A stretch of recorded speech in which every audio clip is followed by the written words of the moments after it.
Welcome, Nicolas Cage.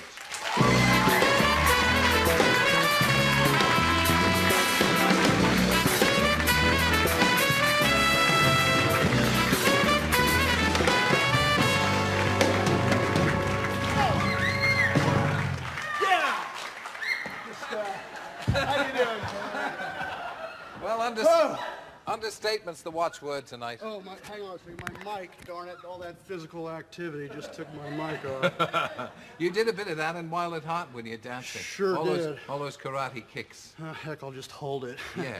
You know, I'm sorry about that. I just had to get off my chest. You know, I was a bit wound up back there, so. Were you? Worked up? Well, just a little worked up. Do you get carried away? Well, I don't know if I get carried away. I just sort of have a good time, and you know, you invited me on your show, so I'm just gonna have a blast. A blast, eh? That's right.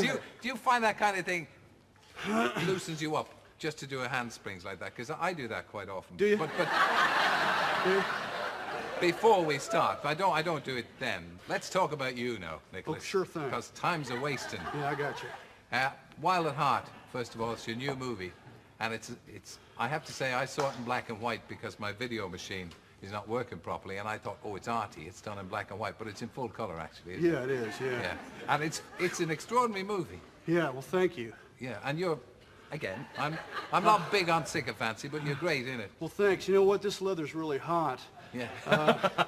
You're sorry now. I gotta tell you something, guys. My mic isn't working. I hate to do this to you, Terry, but Mandy gave you a T-shirt. Yeah. And you're not going to give me you're going to give me your snakeskin jacket, aren't you? No, I got to give you my Wild at Heart T-shirt. Because...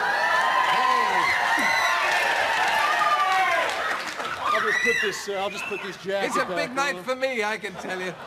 Wild at Heart. It's a big night for me. Tell me how you started in the acting. I mean, is that what you always wanted to do? Well, you know, when I was 6 years old, I used to watch the TV, you know, and yeah. I used to wonder how those little guys, like me right there, how I got into the TV, how they were talking like you know. And I tried to figure out ways of getting inside that TV set.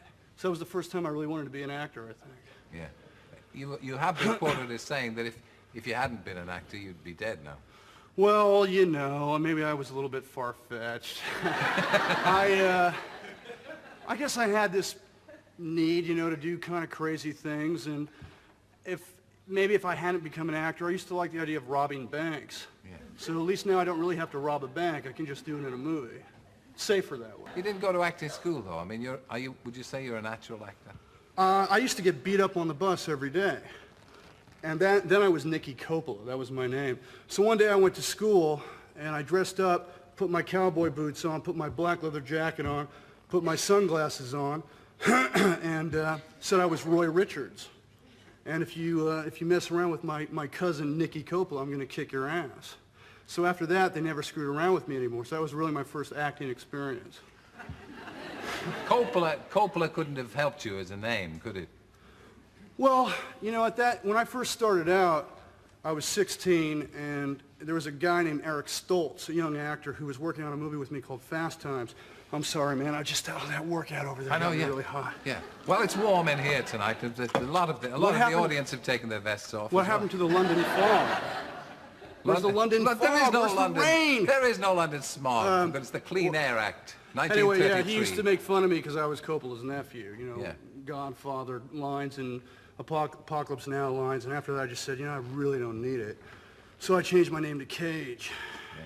And it's worked out very well for you. Well, thank you. Your versatility is quite extraordinary, if I be serious about how you act for the moment. I mean, you were terrific in Moonstruck, which is the last thing I saw you. And then in Wild at Heart, how do you get into two different roles like that? You seem a physical kind of person. Do you get into things physically? Yeah, Is that how do. you work yourself up to it? Not as much as I used to, because, you know, I do have a life to live, and when you start living the part of a crazy psychopathic killer, it can get you into trouble when you go home to your girlfriend.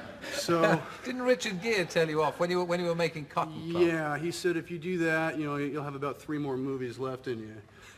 But, so I quit. So you've quietened down, have you? I'm much quieter. Well, you are. You seem a quiet guy. I'm very quiet. I'm quiet.